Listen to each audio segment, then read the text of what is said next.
The Haunting of Bly Manor, Episode 3. Episode 3 is titled The Two Faces, Part 1. You know, and the poster here just made me think about something that I just didn't really clue in to until just now, that these dolls, they are the ghosts. They're her representations of the ghosts around the manor. And I feel like, yeah, that's clever. It's something that I just didn't think about when I was first watching it, but now that I get it, I understand it. So, The Two Faces, Part 1. What's this going to be about? Who knows? So far, though, I feel like, okay, they're setting the groundwork. Now we're going to have to get into the meat of the story, right? We're going to have to get to the actual bulk of what this is all going to be about. We know that the caretaker is there. Danny's there to look after the two kids. We know the setup and everything, so let's just get into the bulk of it, and hopefully we'll start to actually see some really cool things. And the two faces, I wonder what that could mean. I really wonder what that could mean. All right, let's get into this episode of Bly Manor.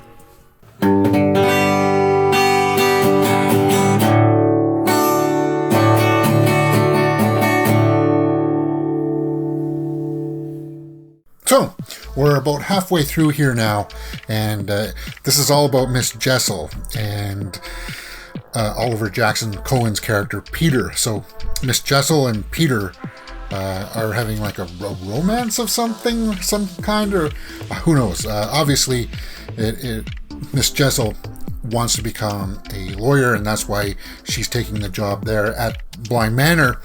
And this Tahira Sharif, very interesting. She's got the look.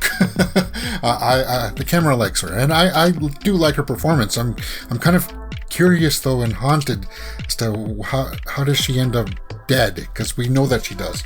Is it a murder? Does Oliver Jackson-Cohen do her in? I'm not too sure, because I'm thinking I thought in the previous one where he's looking through the window, now we know where that poster comes from, that I thought that he was a ghost. I thought he was a ghost, so maybe he is just there to harass these people, but he's obviously a creep. Yeah, it's weird. It's hard to tell where this episode is going. The two faces, what does that mean? I'm just trying to think. Okay, so he's talking about keys with the young boy. So that ties into the previous episode. Remember, you got to find the keys. People are like doors, and you got to get in by finding their key. And I like that fact that Miles learned that lesson from him. It's kind of haunting, but it's also very creepy. He's like a predator almost. So we'll see how this plays out. Maybe that's it. The two faces. So he puts on a nice face to Miss Jessel, and he's mean to the kids, maybe? I don't know. We'll see. Let's just continue on.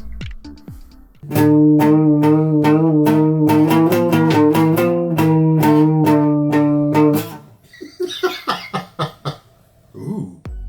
So, we just finished watching this episode, and I gotta tell you this. I guess I was right that Peter, he's a dirtbag. He's scum. He's a very manipulative person. And it must refer to the two faces, how he was trying to win over the heart of Jessel, Miss Jessel.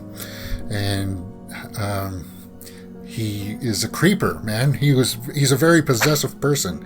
And he knew that as soon as they were in that bed, and he kind of like grabs her arm and almost commands her to go back to bed. I hate that, man. I hate when guys are like that. If I see a guy treating a girl like that, I'll be just like, yeah. But anyway, okay, let's talk about some of the stuff here. There was that scene between Danny and the gardener on the couch. That was, are we going there? And it seems by the end of the episode that we are. So, okay. Yeah, Peter, he's a creeper. Is he alive or is he dead? What do you think? So far, I'm thinking that he's probably dead too. I think they're all ghosts. That's what I'm thinking. And those dolls, as I said, they are representative of the people around the house. But I don't know just yet. She does have. If she has a doll for Peter and Miss Jessel. Is Miss Jessel that one with the one that Miss Grose said that was the talisman? Was that Miss Jessel? I think it was. Yes. Speaking about Miss Jessel, that scene out at the lake where Flora is just standing there, and you get that shot of her on the other side, and she's standing in the weeds, and it's just her standing in the weeds. There should be nothing creepy about that, but it is. It's majorly creepy, man. And it was just like, whew. Yeah, and that's what the horror in this is sort of like. It's not as flashy and jumpy as Hill House, but this is just got that aura of really creepy stuff going on. Yeah, so let me know in the comments below. Is Peter alive or is Peter dead? We obviously know Miss Jessel is dead. We just don't know how. He's a very possessive person, so maybe Peter killed her and then left her there, and now he's haunting whoever's left in the house. I don't know what's going on. It's just up in the air right now just to figure out how this is going to go down. I'm guessing that he's dead. That they're all dead. Like Peter and Miss Jessel. One of the things that I liked about this episode was, again, it showed us the chemistry, the group dynamic of Miss Grose, Owen the cook, the gardener, and Danny. I like that dynamic. I like that dynamic a lot. In the kitchen when they're making the cake, they just work well with each other, and I like that.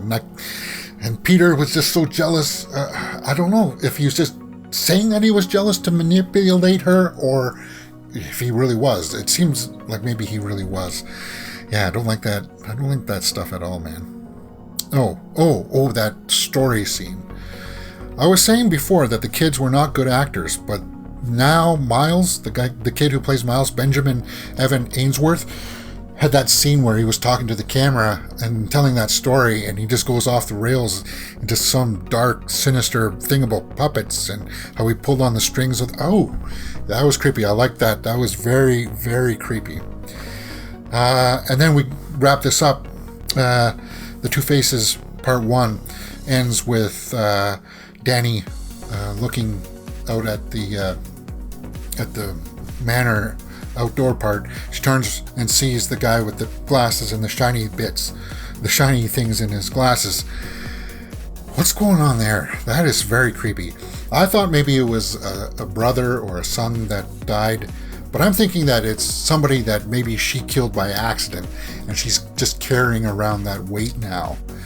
We'll have to see how that plays out, because it's obviously meaning something. It's a guilt that she's carrying around. So that's interesting how it went back into the house too. That was creepy. So this house is working very much like the Hill House, where ghosts kind of accumulate in there and have their stories to tell. So it's kind of like Hill House, and I can see why they chose this story to be the sequel. So let's just finish up this the Two Faces Part 1. I liked it. I like the fact that we're moving now in a direction that I think is going to be the bulk of the story, with finding out what's going on with Peter. And that's it.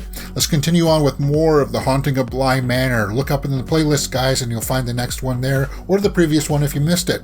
And I hope you're all enjoying this series of The Haunting of Bly Manor.